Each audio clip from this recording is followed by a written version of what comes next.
for the next session, we do have Major General C.S Mann, AVSM, VSM, and the topic would be opportunities for drone industries in defense. So, can we have a huge round of applause for him, ladies and gentlemen? Over to you, sir.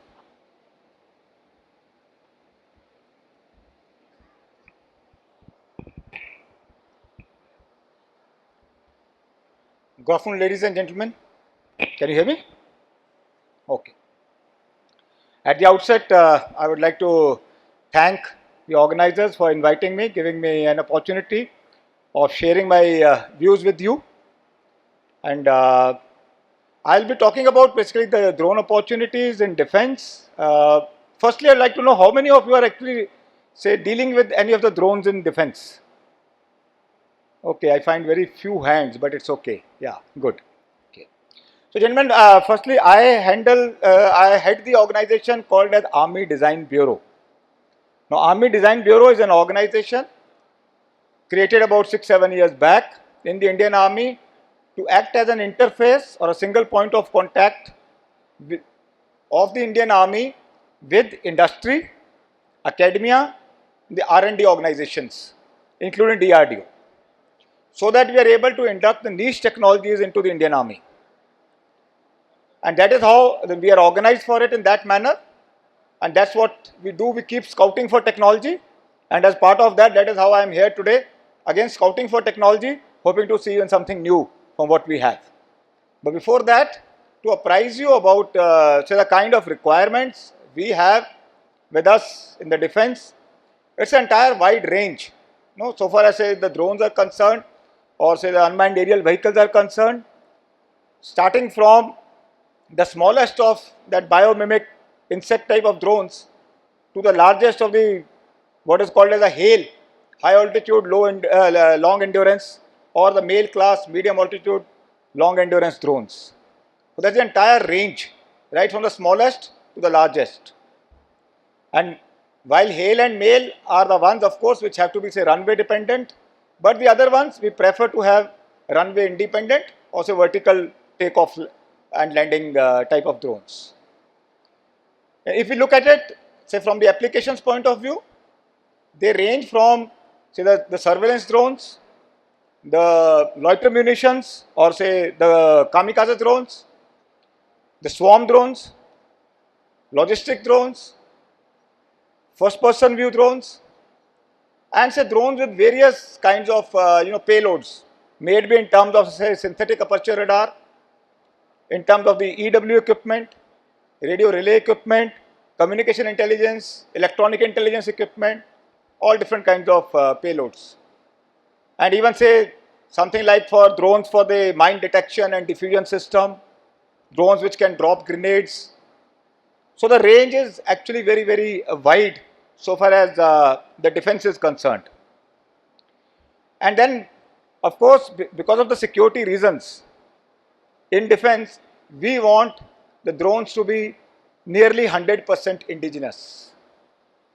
And especially so far as the electronic components are concerned, wherever they are related to the data, whether it is in terms of say data capturing, recording or transmitting, that means including the communication equipment.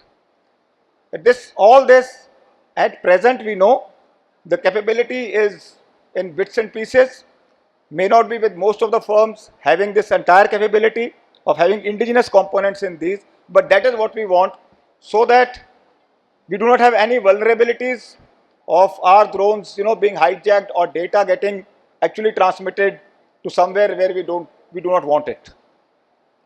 So in terms of that, actually if we look at it, about 4 or 5 specific components, let's say the BLDC motors with electronic speed controllers, then say autopilot with redundant sensors, and say secure communication links, EO, IR say payloads. These are the kind of components, including say the remote the remote ground control stations. So those are the kind of components which we would like to be indigenized by the industry. So it is not only say for those who are actually providing the entire solution as a drone, but we are also looking at even those component wise, so that you can actually indigenize those components. And for this purpose, we have, we are ready to even fund through various routes which are available. And of course, the first thing which comes is that the industry wants to know as to that what is it that what the defense services want. Now for that, one is of course like all other ministries have, that is in terms of the RFIs and RFPs which are available on the MOD website. But apart from that, we also have other routes like IDEX and TDF, that's Technology Development Fund, and you will find the various challenges, problem statements of these being launched on their respective websites. And these are all funded to a different extent. For example, in TDF, it is 50% funding. In TDF, it is 90% funding, maximum going up to 50 crores per project. And in IDEX, it is up to 1.5 crore with a matching contribution by the developing agency. And in case of Aditi scheme, which is again one of the schemes of IDEX only, it goes right up to 25 crores, but with matching contribution. And apart from that, so far as even the army itself is concerned, we have our army technology board, and in that we even do 100% funding. I'll say that limit really not much, because there are PARs at different levels available, so we can utilize all those PARs. Now apart from this, we also have a compendium of problem definition statements launched by us, by the Indian Army specifically. The last one was launched during Aero India, which contained a total of 110 problem statements of the entire range of technologies, right from say AI, quantum, blockchain, robotics, drones, counter drones, habitat, ammunition, armament, and like that. But in that, it also contains problem statements about the drones and counter drones also. And the challenge lies where? You see, while we have say many drone companies in the country today, drones can easily fly over here at the mean sea level. But the challenge starts the moment it has to go say beyond about 8,000, 9,000 feet. And especially for our high altitude areas, where the drones have to take off at about 15,000, 16,000 feet and go about 1,000 meters above ground level. Because of the rarefied atmosphere over there, the extremely low temperatures, maybe about minus 30 to minus 40 degrees, very high wind speeds, maybe about 30 odd knots, the kind of icing taking place on the components. So these pose totally different challenges. A drone which can fly over here very easily at times doesn't even take off over there when it goes at the altitude of 15,000 feet.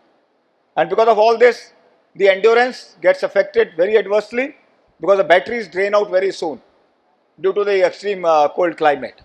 So it requires a totally different kind of technologies and to address them.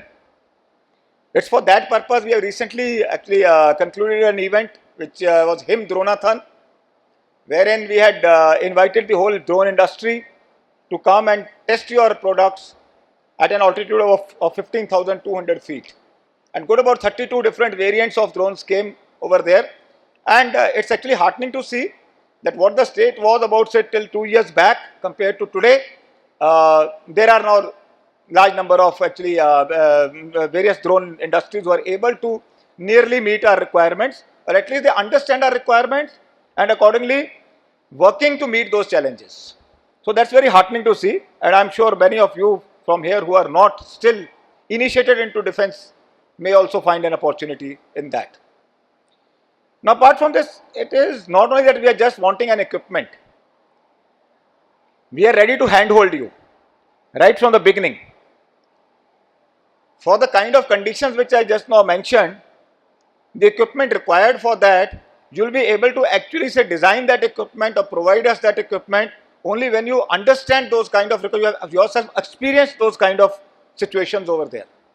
So for that purpose, what we are doing is that we conduct forward area orientation tours for both industry as well as academia, and that is we do it generally through FICCI and SIDM, and wherein we take the industry and the academia representatives to our forward most areas of the 15,000, 17,000 feet at, altitude for about 3 to 4 days to different locations, so that you actually physically experience the kind of atmospheric conditions over there, the kind of terrain, the kind of living conditions, the kind of conditions in which you have to operate your equipment. Because then you'll be able to actually better, once you have visualized those conditions, then it is that much easier for you to then actually operate your or design your equipment in that manner.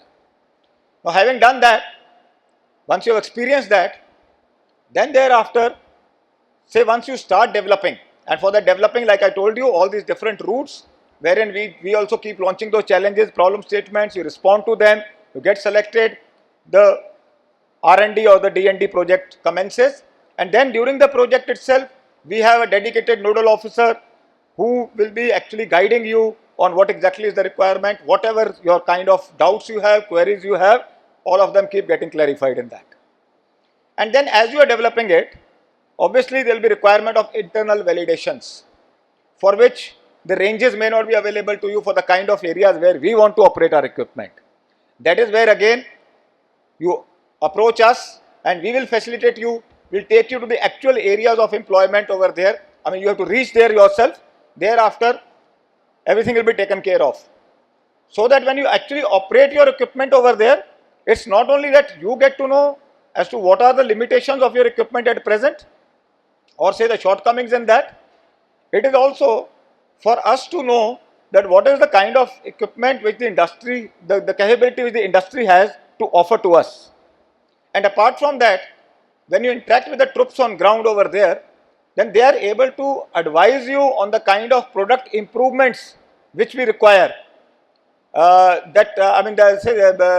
able to advise you on those product improvements, which if you carry out, that equipment will become much more acceptable to us.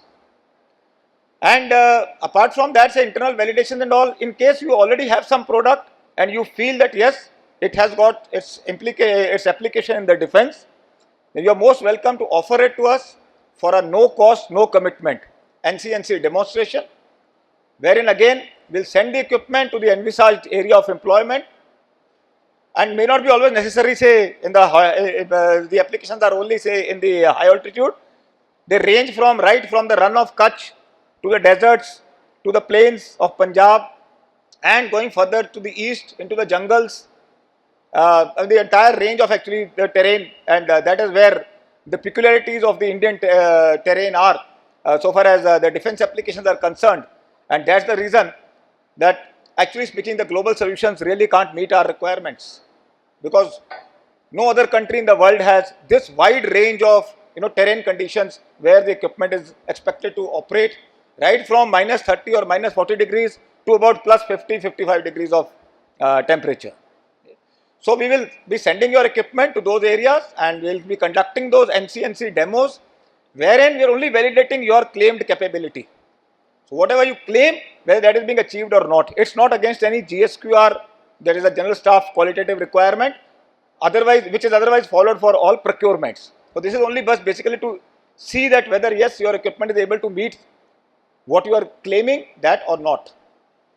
And in cases where we find that the equipment is able to meet those, say your claimed capabilities, and we find that yes, it has a capability which will add to our present operational capability, then we initiate the procurement cases for those. And specifically speaking, that in these last about 2 years, we had good opportunity of some emergency procurements coming up, 4 different tranches, and in that, not only drones, but many of the other equipment also, we have procured about 24 different types of equipment worth about 3,300 crores just based on these NCNC demonstrations, which were otherwise not part of our procurement plan as such. But since we felt that yes, this equipment can further add to the value of our today's present operational capability, so we have gone in for the emergency procurement of those. So that is how it gives an opportunity to you to showcase your equipment.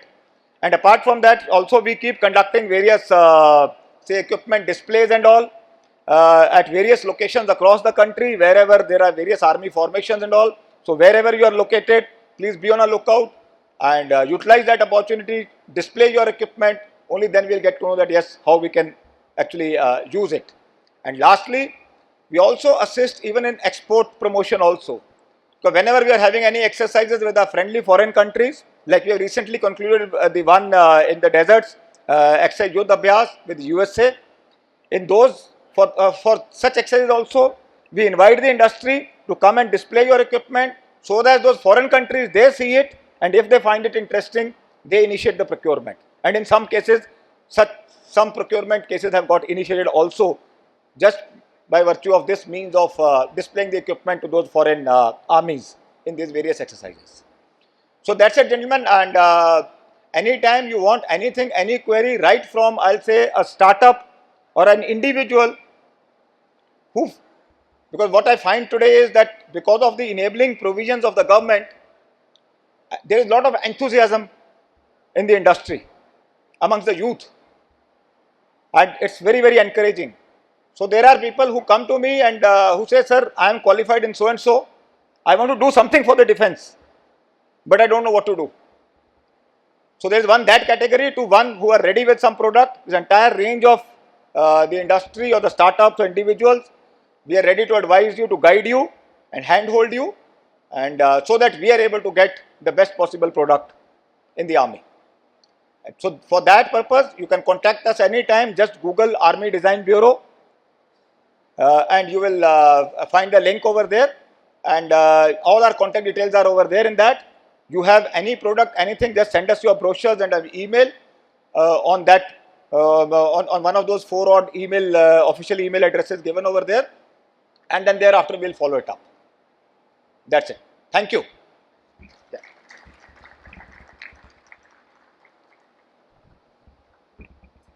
All right, thank you so much, sir, for sharing your knowledge and experience.